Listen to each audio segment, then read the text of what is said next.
Good morning, everyone. Good morning. Good to see all of you here this morning. Happy New Year. Happy New Year. Thank you, Andy, for reminding us of that. It's good to be back in America after 3 weeks in Australia, visiting our daughter and her husband and our 2 grandchildren. When we got off the plane, our daughter said, "Here's the grandchildren, take them." So we had them every day, and we took them to every park in Melbourne we could find. We took them to one park, and our granddaughter found this doggy poop bag, and it was empty. It hadn't even been opened. But she wanted it open so she could put some stuff in it that she had found in the park, like feathers and leaves and stuff like that. But my wife had no idea. So, waltzing Matilda, she had me tie that poop bag on a stick, and she put it over her shoulder. That's Matilda, right? And my wife had no idea. And she saw that. She said, you can't be doing that. So I told her that it's just just an empty poop bag with her treasures in it. Anyway, we had a wonderful time. We left the day we left, the next day was 103 degrees. But in Melbourne, the wind blows off the ocean on occasion, and it gets down to, it gets pretty low. It gets down to 60 or 70 when the wind's blowing off the ocean. So the temperatures vary a lot. The people are very friendly. Has anybody here been to Melbourne, Australia? Okay. People are very friendly. And the dogs are even friendly. And the dogs are very well trained. And I was talking to a woman at one of the parks that had a dog, and she said your dog has to be trained. And so you don't see any aggressive behavior on the part of dogs. Very clean over there too. They keep the train stations and everything, streets, it's all very clean. The people in Australia are in we didn't see all of Australia, we just saw the people of Melbourne. They're very friendly, but I figure they're not as stressed as we are over here. They're stressed about their political leaders a little bit. But, coming back to the States, I feel the stress that we're under being such a polarized country right now, not knowing what the future's going to hold. I think that's stressful for a lot of us. And anyway, we can still be friendly. We can still be kind and friendly in spite of our stresses about that. Do we have any visitors here this morning for the first time? Yes, ma'am. Hi, I'm Mary, and I live here in Landrum. Welcome. Welcome. All right, very good to have you. Landrum. Yes, sir. Donnie Carew, native. Okay, Donnie. Donnie. And you're a native? Native Clever, yes. Yeah. Welcome. Well, Yeah. okay, don't meet many natives. I think we have a few. Any other natives of Landrum? Yeah. Alyssa up here, Donnie, she's a native. I don't know if you know her. Talk to her. Okay. And Mary, where are you from? Originally from Ohio. We moved down here 4 years ago. Okay. How do you like living down here? It's different.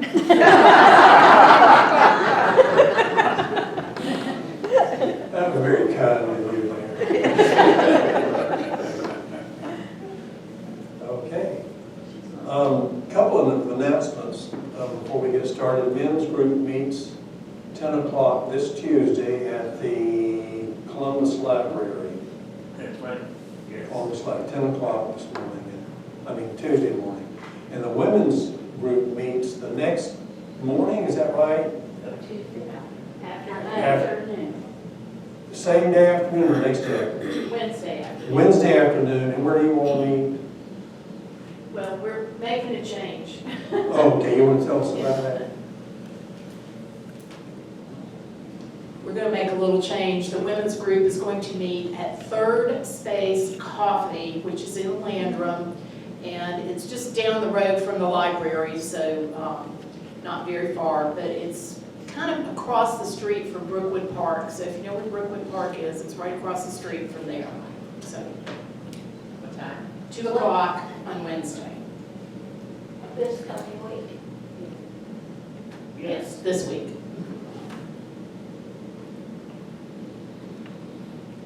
Thank you, Melissa. Last time we met, I talked about forming a caring team. And if you're interested, let Alyssa know. Ellen has, Elisa know, Ellen has volunteered to be on the team. I like calling it a team rather than a committee. But if you're interested, let us know. And by the way, Happy New Year. And by the way, welcome to Unitarian Universalist Fellowship of the Carolina Foothills. Yeah.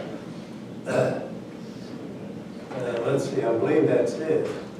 Ernie, I have an announcement. Oh, I'm sorry, Robin, yes. About a year ago, I had the privilege of sharing conversations on democracy with this fellowship, and we have so many new people who have come since that time that I wanted to make the cards available to anybody. They're up here to pick up. You can take as many as you want. It has little starters so you can have conversations on democracy, freedom, equality, or common good. It's helpful when you have family members or friends who maybe think differently than you, or if you just want to kind of examine what your views are by looking at some of these things and thinking about what it's saying. So it's from the Fetzer Institute, and if you have any questions, you can talk to me after the fellowship.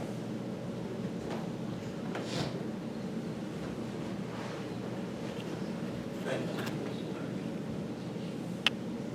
Any other announcements? Okay.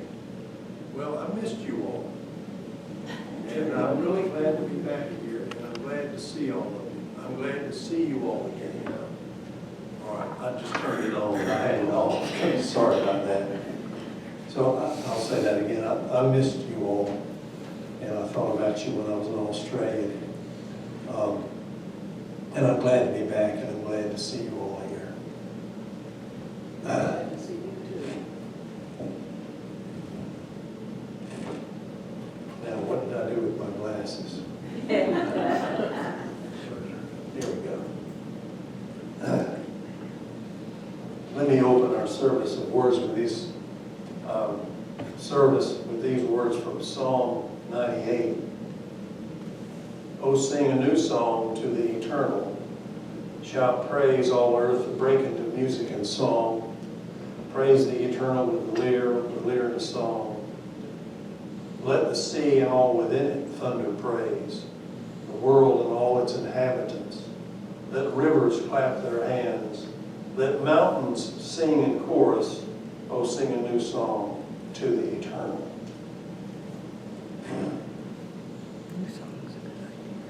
Do we have a chalice light? Okay, need it.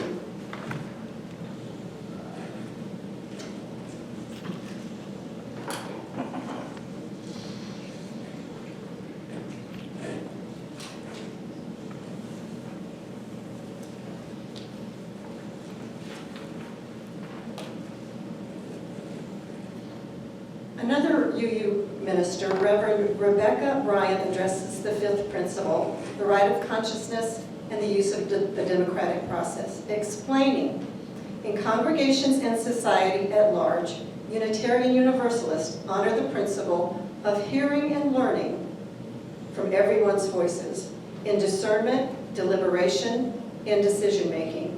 To do so, she suggests that we ask, whose voice is missing?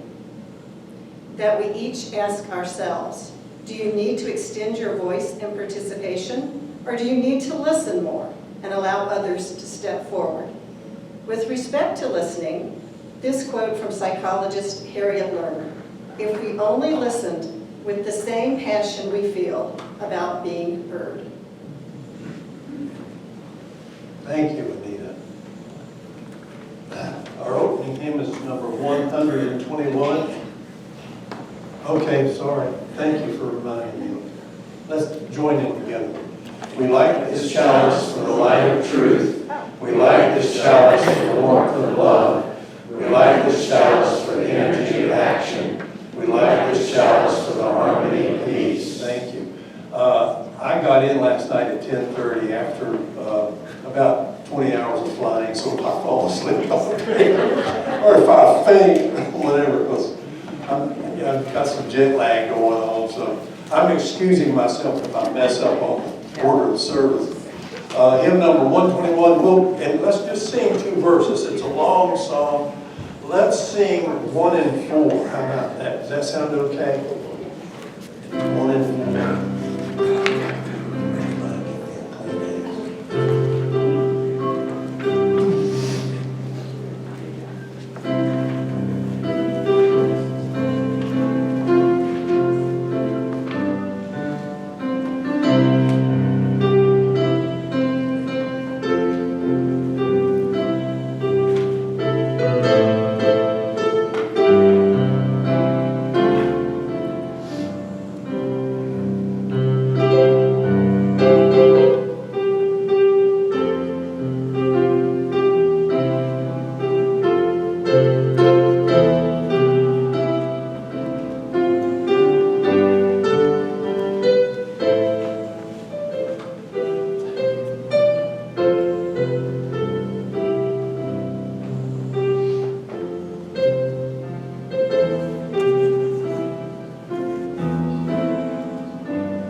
I love that song, keep on the sunny side, always on the sunny side. Keep on the sunny side of life. But you know, the Chinese have a saying that nothing but sunshine creates a desert. We need a little darkness. I think every time we sing that song, Keep on the Sunny Side, we always sing that song by Paul Simon, Hello Darkness, My Old Friend. You know, life is not all light. Life has its dark moments. Life has its painful moments.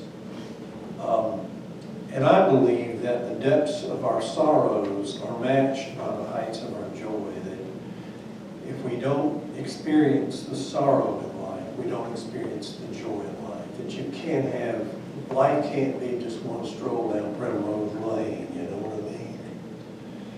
And so it's important that when we gather as a community of people that we take the opportunity to share our joys and our sorrows with each other. And that way we feel support. And you all know, I've said this so many times, I'll say it again, that when our daughter died 2 years ago, I felt your hands underneath me. I really felt you lifting me up.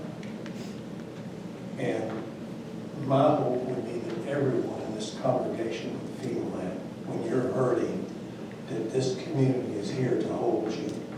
We're here to care for you and one another, whatever the circumstances might be. And that's what makes us a community. All this preaching I do and singing we do, that's a big part of it. But we're here for each other, to care for each other. Our daughter in Australia and her husband don't have a community. And their children are not part of the community, other than school. And we gently try to encourage them, find a community. It doesn't have to be a religious community, but find a circle of people who you can talk to and who can listen to you. And so with that said, we all across the globe, wherever you are, there are UU churches in Melbourne. We have this moment in our services where we allow you to share a joy or sorrow if you'd like to. And I think Nick is our mic person. And if you have something to share, just raise your hand and Nick will give you a microphone. If you would, please speak into that so everyone can hear what you have to share with us this morning. Does anyone have a joy or sorrow they'd like to share with us?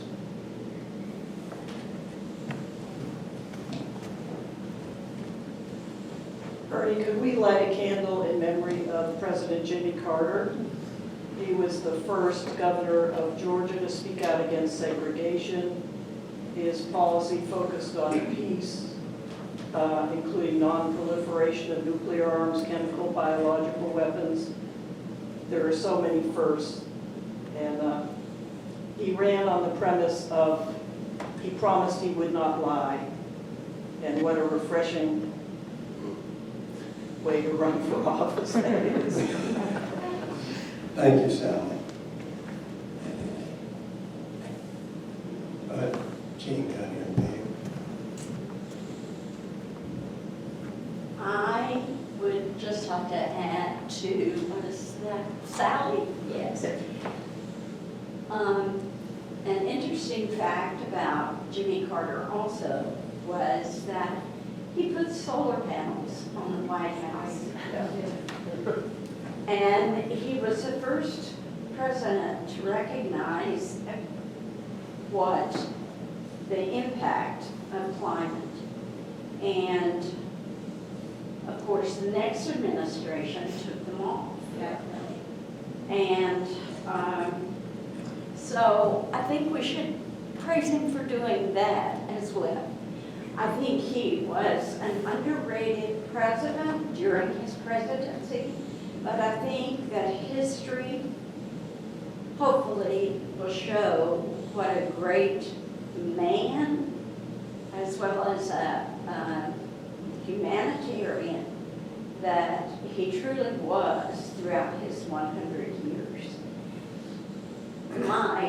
My personal joy is that I got to see all 3 of my daughters and all 9 of my grandchildren during the holiday season. So that was a joy and a bit of chaos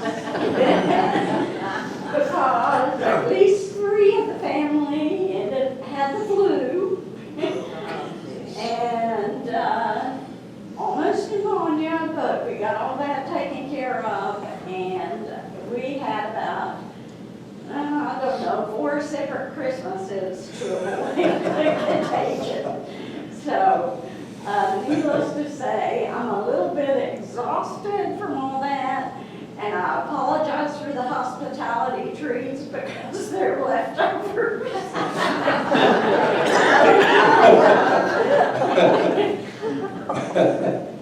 Thank you, Jane. We're glad you don't throw food away. Remembering Jimmy Carter, I got to spend a Sunday at in his Sunday school class, and on another occasion on a building site with his lovely wife, and he working on a habitat house, and I'll remember that forever. Thank you, Andy. Yes. Yeah.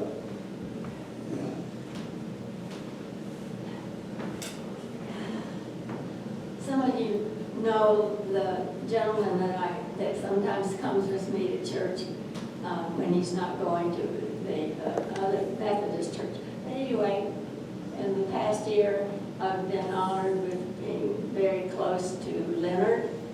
And unfortunately, he does have a debilitating disease, and he did fall and break a leg, and he's been hospitalized. And fortunately, he was moved from Spartanburg to Tryon at the center there for healing.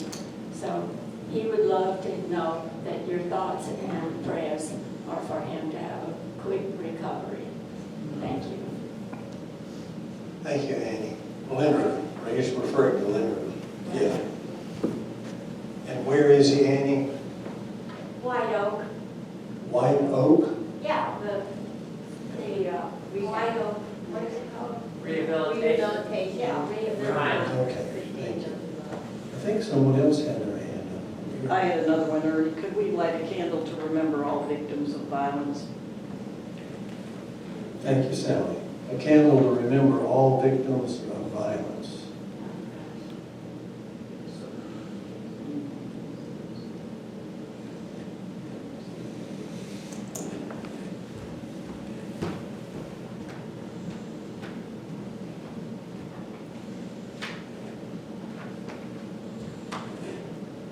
Annie has a birthday tomorrow.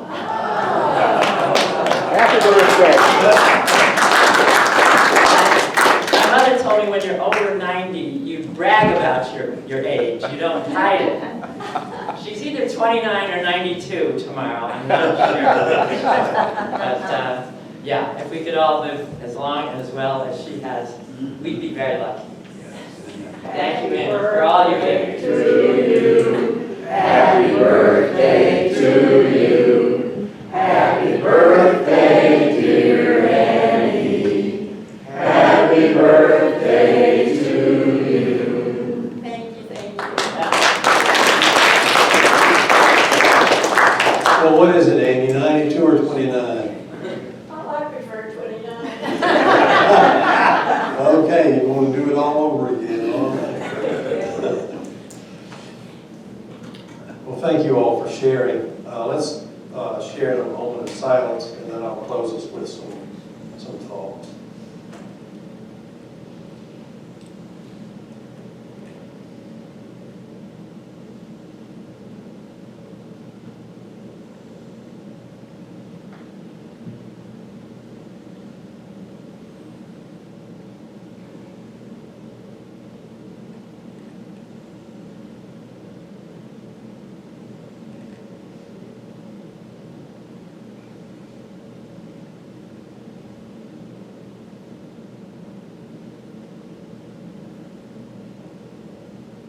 In our quiet time, we do not speak because the voices are within us.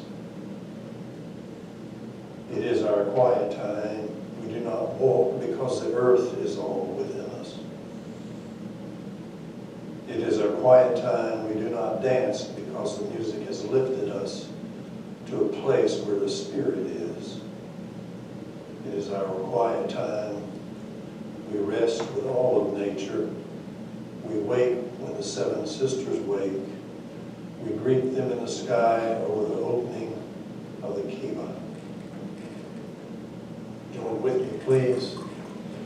We rejoice together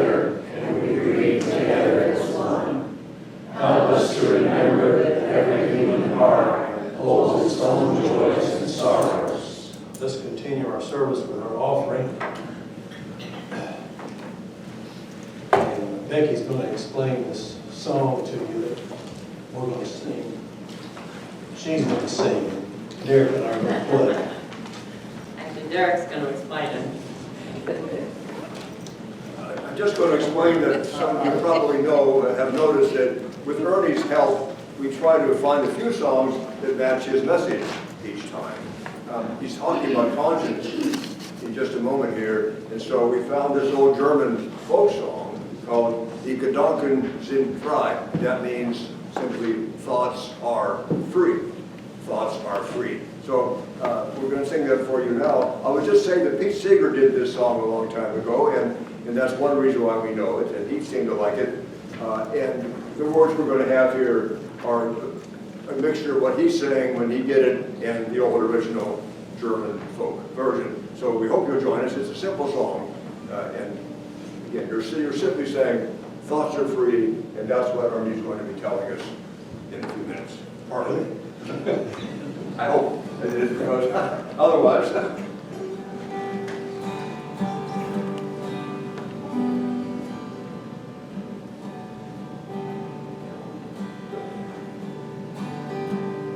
Die Gedanken sind frei, my thoughts really flower.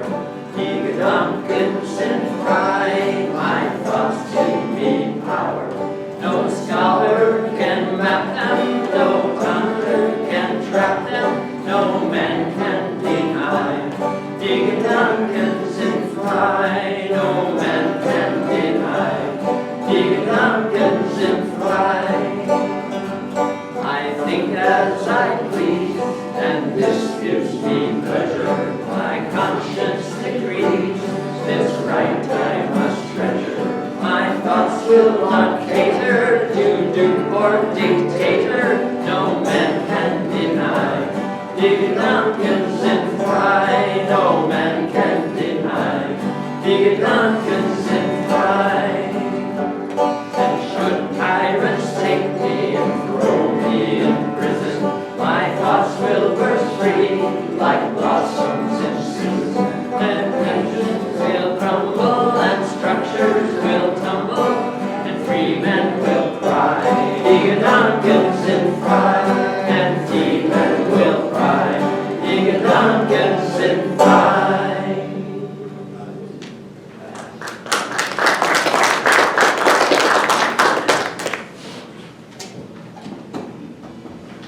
Thank you.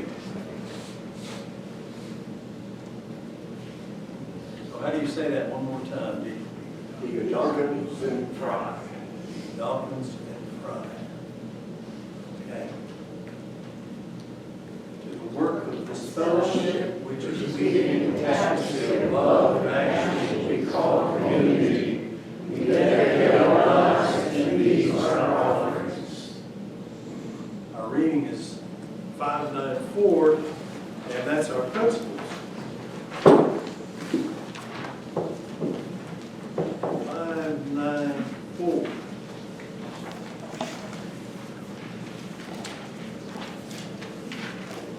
We affirm and promote the inherent worth and dignity of every person.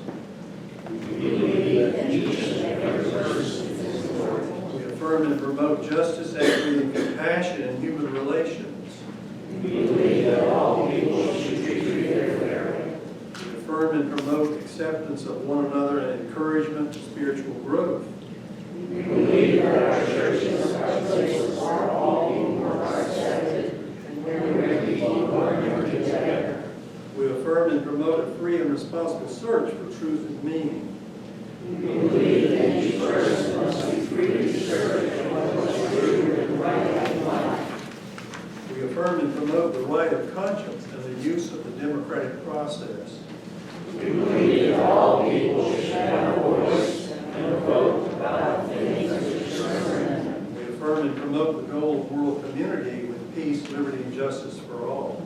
We believe that we should work for a peaceful, fair, and free world. We affirm and promote respect for the interdependent web of all existence of which we are a part.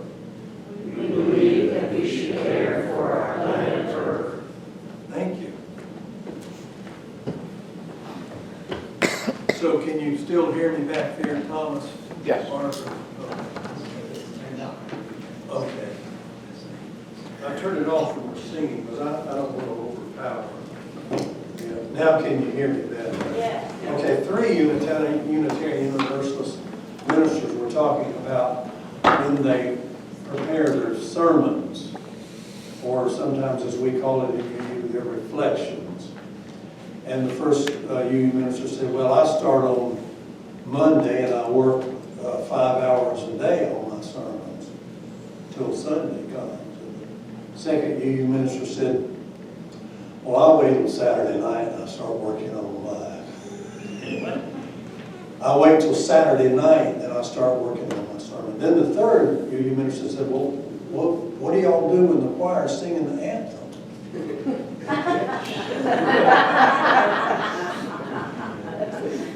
Well, I've had the opposite experience. I've had over 2 weeks to think about this topic this morning, and I think I worked myself into a purple haze with it. I must have written it at least 4 or 5 times over my time in Australia in my head. The right of conscience and the use of the democratic process in our congregations and society at large. So I've thunk it a long time. I was thinking about the right of conscience, but more specifically, I was thinking about conscience itself. And the first thing I thought of was Pinocchio. You all know the fairy tale of Pinocchio? You know, the nose growing and all, and when he lies, his nose grows. And I was thinking that, you know, it's too bad that's not true. It's too bad it's not real. Every time we lie, we have a lot of people with a lot of long noses. I might have a little long nose myself. But we have a leader I figure his nose would stretch around the globe several times.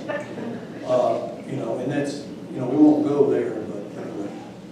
Pinocchio, you know, it's a simple little fairy tale with a profound moral message in it, because it is the story of a little wooden puppet who becomes, in the end of the story, a real boy. And, you know, you think about that, you become real. And he gets into a lot of trouble to begin with, but it's really a story about growing up in Italy in the late 1800s when it was written. And that story ends in tragedy, because this little bad boy, Pinocchio, is executed by the cat and the fox. They hang him. And the message of the story for little boys in Italy growing up, and it should be little girls too, should be included, is this is what happens when you're bad and you disobey what people are telling you, and you're doing wrong.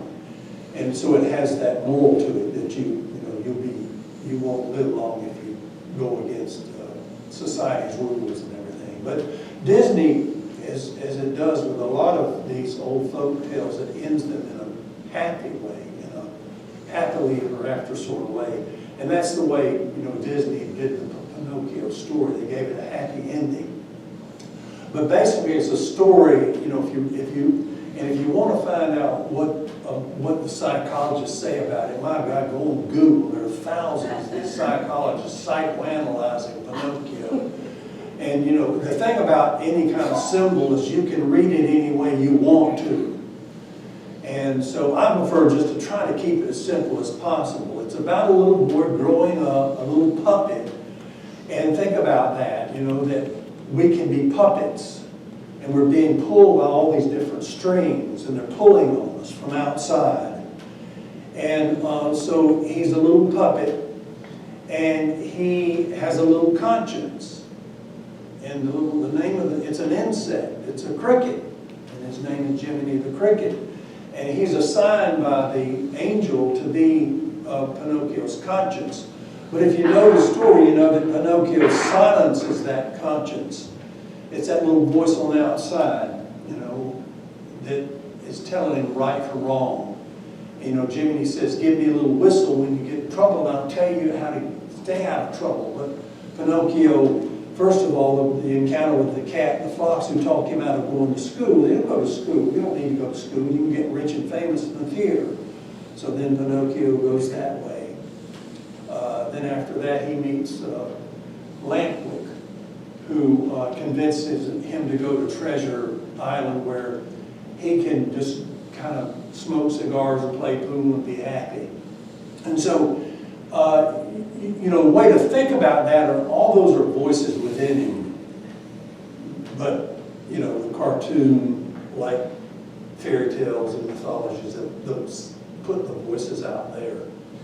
And interesting that in Treasure Island, there's the transformation of all these little boys. The coachman says, I want you to find all these stupid little boys and bring them to Treasure Island. And you know what happens to Pinocchio at Treasure Island? He begins to turn into a jackass. And to me, that symbolizes if we constantly refuse to listen to our conscience, we turn into animals. We turn back into animals. And I was thinking it's a lot like the Odysseus story, the epic of Odysseus, where his men are turned into pigs, transformed into pigs.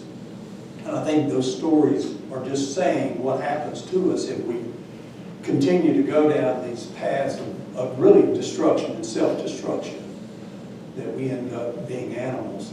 Now, the important thing about Pinocchio is that in the end, he's saved by his love of his father. Or you could say he's saved by the love of his maker. You say God or whatever you want to say that.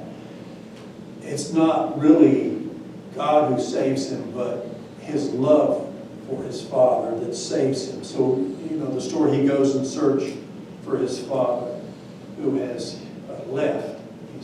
When Pinocchio goes home, his father's not there. He goes in search of him, and Jiminy the cricket tries to talk him out of it, but he said, no, I'm going to find my father. Whatever it takes, I'm going to find him. And he ends up in the belly of the well.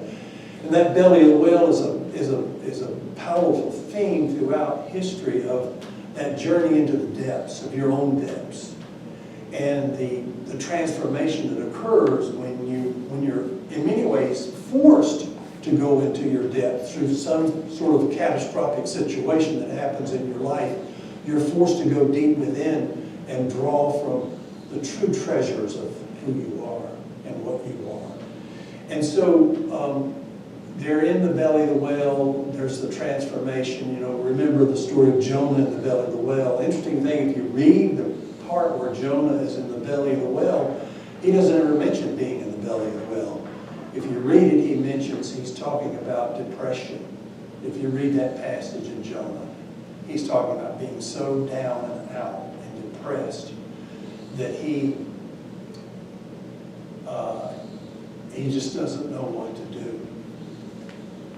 He's at the point, where you're at the bottom of your rope. And that's a sacred place to be because it's a dangerous place to be. But it's also a place where transformation can occur. And that's where change really happens. So anyway, Pinocchio comes out of the belly of the well, and at that point, the fairy comes back and turns him into a real human boy. And so that's what humanizes us. That's what makes us human, is love. And love is what should form our conscience. And so really it's a story of transformation. A fairy tale though it is a story of that consciousness. Instead of being out there in the cricket and the insect, it's internalized in this real human. And to me that's what conscience is. The conscience is the internalizing of the laws and the customs and the rules and the ethics of the culture we live in. And so instead of being pulled by all these strings and having all these outside influences, we gain this sense of living life from the heart. And that the heart is another symbol of, often used, follow your conscience, follow your heart. And there's I think that great story in the Old Testament, the Hebrew Bible, of that transition that occurred in the evolution of the Israelite people. When, their God was guiding them through the wilderness and understood to be outside there, He came and gave Moses the laws, and they're all out there. But then you have that story in the prophet Elijah where the angel says to him, or like the fairy says to Pinocchio, the angel says to Elijah, go out on the mountaintop and listen for the voice of God. And so Elijah goes out on the mountaintop to hear the voice of God, and a great wind comes and smashes everything. And then it says, but God was not in the wind. And then a fire comes and burns everything, and then God was not in the fire. And an earthquake shakes the earth, and they said God was not in the earthquake. And then it says, the still small voice. God is in the still small voice. Remind me of that small little insect, Jimmy the Cricket. That small little voice of conscience that's speaking to you in biblical terms was understood to be the voice of God. God is speaking to you from within. And then you get in the passage of Jeremiah where Jeremiah says, God has written God's laws in your heart. Not only stone tablets, but the law is written in your heart. So you have this evolution in human consciousness where these laws and customs of society around you are internalized. And you're living your life, from the inside out.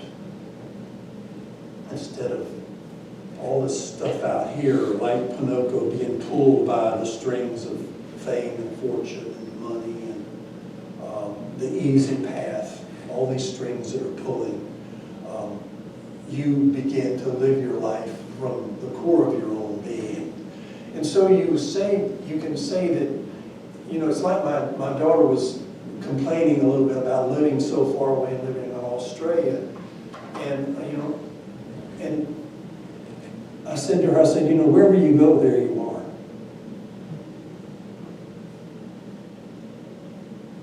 Wherever you go, there you are. No matter what happens to you, if you're being guided by this inner light, this conscience, you're in control, You're in charge of whatever happens. And you can't run away from your problems. You can't hide from your problems. Because wherever you go, there they are. I wish it were that simple. I really wish that it was that simple. But the more I thought about the right of conscience, the democratic process, the more complicated it became. Because, having the right of conscience, having the freedom to think is one thing. Having the freedom to express that thought is another. And our Ellen can tell you what can happen if you express your conscience, right, Ellen? How many years in prison were you? Just 3 months. 3 months. Okay. 3 months in prison for expressing her conscience. So I wish it was so simple as saying, follow your conscience. Exercise your right of conscience. It's not that easy. And it complicates a democratic culture where, the ideal is to allow everyone the right to not only have we're all right, we're all free to think what we want to think. The song that you heard that thoughts are free.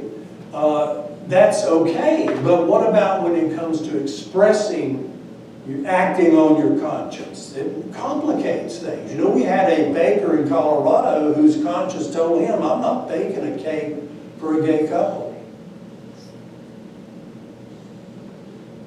I'm I'm not going to do it. My conscience won't let me.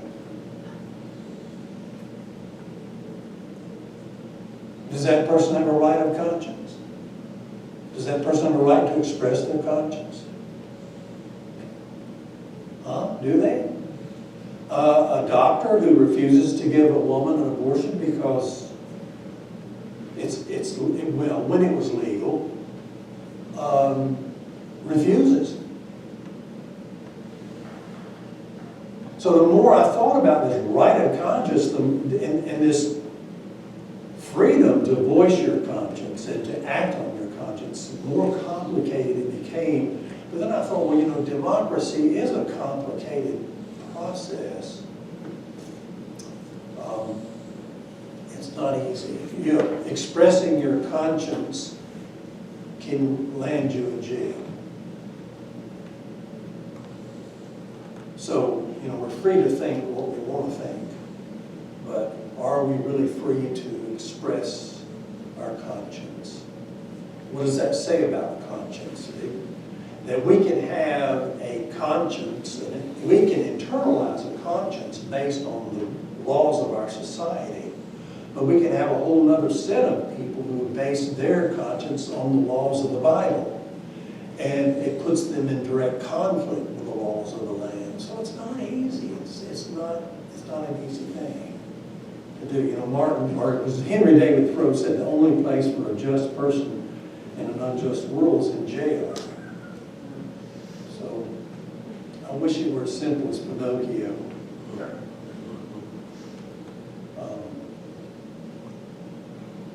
But it's not.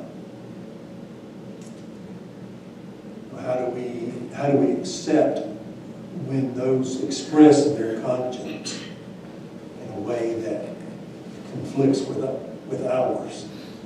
So it's a difficult thing. And I kept thinking, now, how am I going to bring this to an end? I'm just going to leave it unresolved with you. And I mean, that's all I think I can do. It's just a complex thing, and there's no simple answer to it. How do we accept people whose conscience guides them in a different way than us? Again, I think that's, you know, part of the democratic process. But we all know, I don't need to tell you all that democracy is under threat, but it's been under threat. I believe it's been under threat ever since big money entered politics. That's the threat that we're under with democracy. Anyway, we won't go there. I'd be preaching to the choir anyway. You won't know all that. And the only thing that I could think of to resolve the situation was, I don't think we're born with a conscience. I think we have to develop one. And it's a very individual, subjective thing. You know, there's no objective. There's no rule that says everybody has to have the same kind of conscience. We all develop it different. And I believe that it begins in the home, where our parents, our guardians, whoever, begin to instill in us the values that they had, and we internalize those values. And I hear a lot of people say that, you know, they learned who they are because their parents were who they were, but through education. But, you know, Plato said it when he wrote The Republic, which is a utopian ideal state. He said, the state, the government, is merely a reflection of the individuals who were part of it. So the state is just a magnified vision of the individual soul, he called it. Soul, you know, I think is inner life, your inner life. What's on the inside that only you know about. You know, your private thoughts, your private feelings. And I kept thinking about that, thinking, what does that say about America at this point if our leaders are a reflection of the individuals that make up our society? We're in big trouble. We the people, if the government of this country is a reflection of we the people, then what's happened with us the people? Well, anyway, it's an individual thing. And it starts, I think, with education, developing a conscience, having a conscience. And so for me, I think if you want to change the system, we're going to have to do it one individual at a time. So it's up to you and me, it's up to us.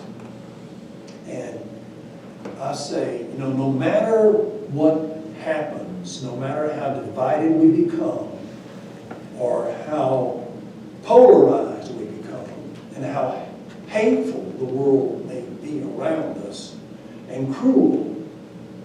You know, I saw an article in the New York Times, and the title was, "Why Are Christians Being So Cruel?" That seems just kind of, that just doesn't go hand in hand, does it? Not that we're Christian, some of us are, some of us are not. But I say that in spite of what happens, you and I have to be the best we can be. We have to be kind. We have to be loving. Even if it's somebody from the other crowd, you know what I mean? We have to be kind. We have to be loving. Because, what is that saying? I don't see it anymore, but it was love trumps hate. Did anybody see, remember that? When love trumps hate. You can read that both ways.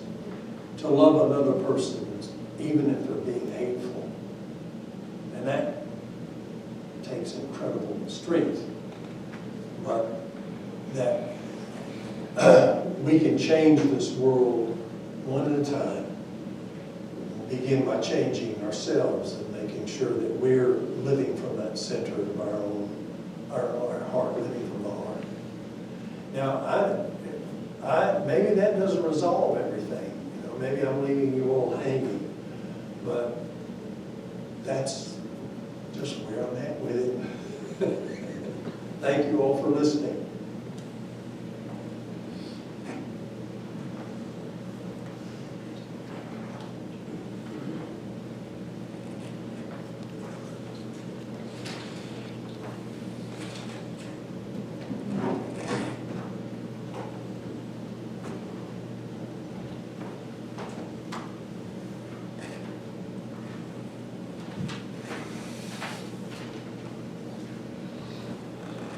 From what I know, Jimmy Carter lived 100 years with a conscience.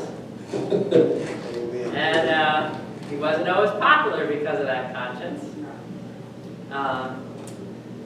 This last song, "Will the Circle Be Unbroken," is actually, it's become a popular song with different words. The different words were written by the Carter family, about the Carter family, but I don't think they're related to Jimmy. Anyway, the original song was written as a hymn in a Christian church, and it's supposed to be kind of a celebratory, upbeat song. But I'm imagining this may be somewhat like Jimmy Carter's view of his life and his dying and his family. So if you can think of him while you sing it. The tune is the same as the more recent version, but the words are different.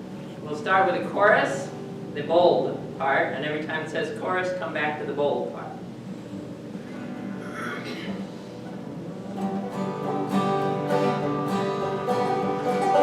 Will the circle be unbroken, by and by, Lord, by and by?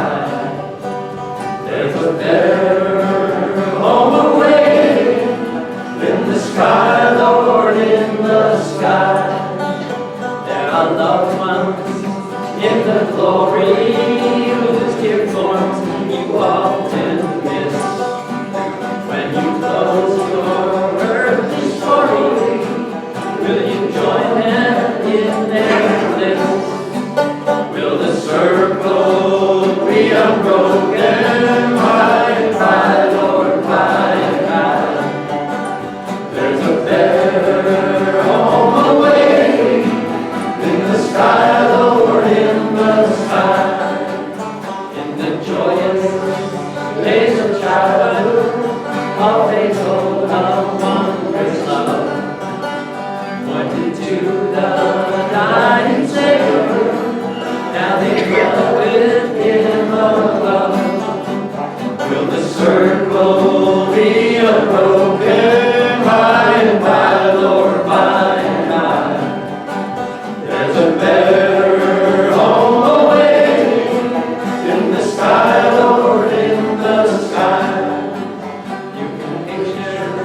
happy gatherings round the fireside long ago.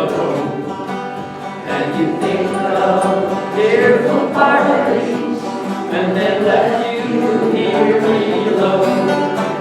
Will the circle be unbroken, by and by, Lord, by and by? There's a better home awaiting in the sky, Lord, in the sky. One by one, blessings are empty. One by one, they went away. Now the family is harder and will be complete one day. Will the circle be unbroken, by and by, Lord, by and by?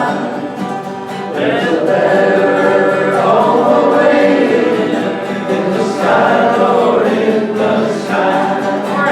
Will the circle be unbroken, by and by, Lord, by and by? There's a better home awaiting in the sky, Lord, in the sky. In the sky, Lord, in the sky.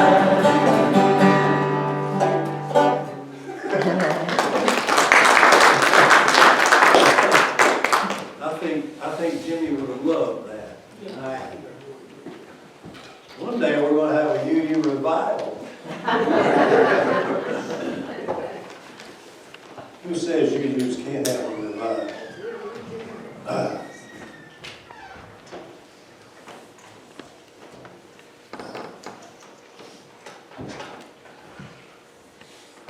Do we have any comments? Does anyone want to make any comments, queries, or opposing viewpoints to my reflection this morning? You need the microphone. You Yeah. need it. Derek.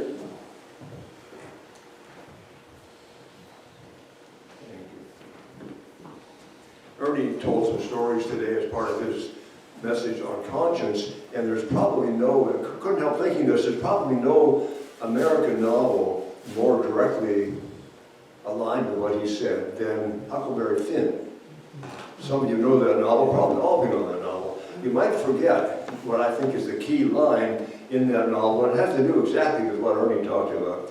Huck and the slave, the runaway slave Joe are on that raft going down Mississippi, and they have all kinds of adventures, but he's a runaway. And Huck has grown up in the racist culture of Missouri, of the South. And so Huck's, kind of uncomfortable about that the whole time, I think. But things happen, and I'm not going to tell you the whole story now, but the point is that Huck is bothered by his racist cultural upbringing. It says you don't hang out with a runaway slave, and you don't protect a runaway slave, you turn him in. So the whole novel kind of swings partly on what's Huck going to do. His conscience, which can't be much of what Ernie talked about this morning, his conscience is shaped by the cultural tradition of slavery. And so when push finally comes to shove, he's talking to himself, and he says the words that just ring out in that novel, because the choice is clearly between following his Christian, quote, his Christian racist cultural upbringing and protecting a runaway human being who has been enslaved all of his life. And he goes over and over, and he finally says, well, I guess I'd have to go to hell if I don't turn Jim in. And then he says, well, then I'll go to hell. So it's a sad commentary when you have to choose between hell and conscience and racism. Thank you. Thank you, Derek. Yeah. And my daughter was, our oldest daughter was married to a German for a while, and I asked him if he knew that book. He said, in Germany, you had to read that book when you were growing up in school, up then. So, yeah, thanks for pointing that out. Anybody else have any comments or Robin? You had made the comment that democracy was in trouble ever since the wealthy people, something like that. Corporate money took over. Corporate money took over. And I remember reading a book about early governments, and when they decided that instead of having, I forget the names of the groups, the wealthy people run, I think it was the Roman government, they were going to allow the poor people to have a vote too. But then the wealthy people told the poor people, we're not going to buy your stuff, or we're going to take your land away unless you vote the way we want you to. So it's been going on forever. Yeah. Cycles. Thank you, Robin. Anybody else have a comment or whatever? Gene. Now listen, folks, you can have an opposing viewpoint from the preacher. You won't get in trouble. In a UU congregation, you don't have to. Okay, you may get one. Bring it on, sister, bring it on.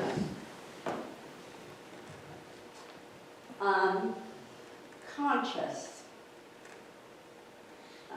that you stated develops by the way we were parented or raised, or we develop that conscious.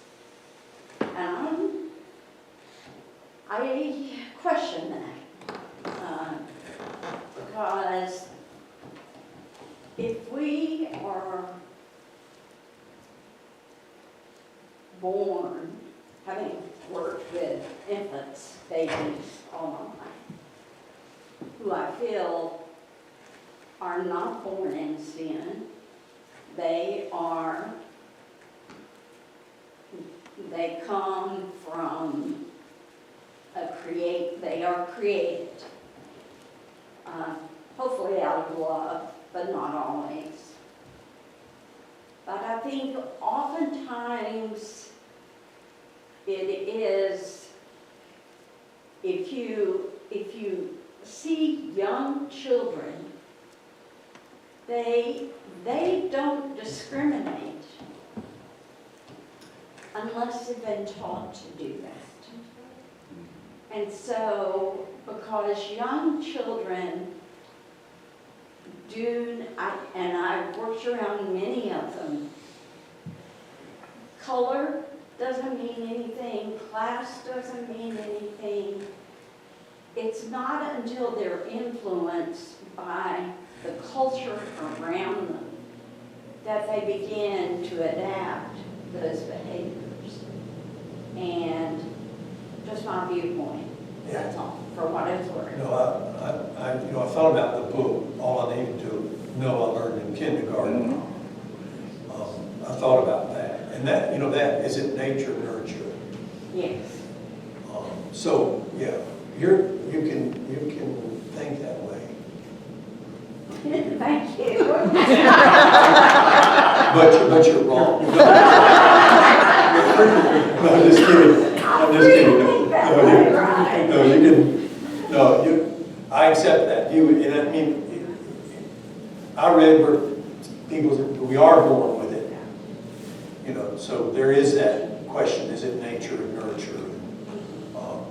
I certainly don't believe we're born in sin, though. I totally agree with that. I would say a blank slate, but, that's just my opinion, that we're born as a blank slate. But, I mean, we can learn some pretty bad behaviors in kindergarten, too, but anyway, I'm glad you raised that, Gene. Yeah. Andy? I was adopted, and throughout my life I've been so thankful for the fact that I had two parents who worked with me to bring me up and to adulthood and so forth. Your sermon brought to mind something I hadn't really appreciated as much as I do now, and that is the court system looks at what youngsters go through as they're being brought up, and those that have had no parents or had parents that didn't really do a good job with them have a difficult life, and many of them go astray and end up in jail.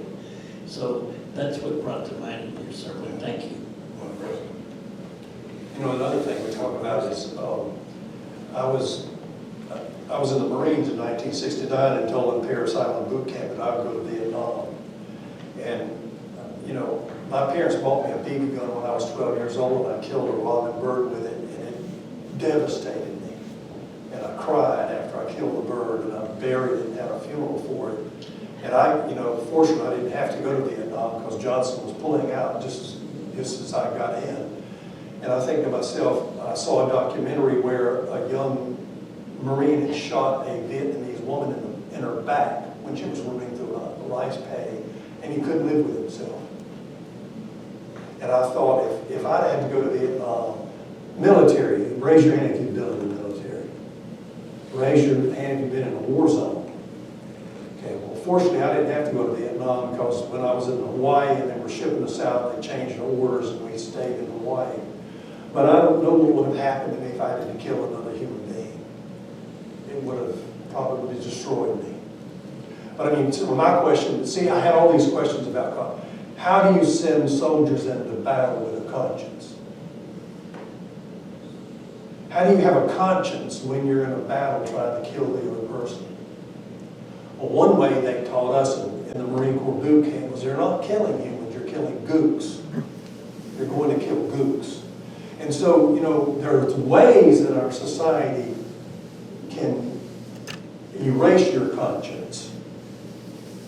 You know, one way to erase a conscience is say, well, these Mexicans are coming over here and they're doing this and this and this. You don't need to have a conscience about what happens to them. You know, you take the children away from the parent, you don't need to have a conscience about that. So I mean, it's really a complicated thing, but if I would have killed another human being, I don't know if I could have lived with myself. So anyway, another topic for another day, another time.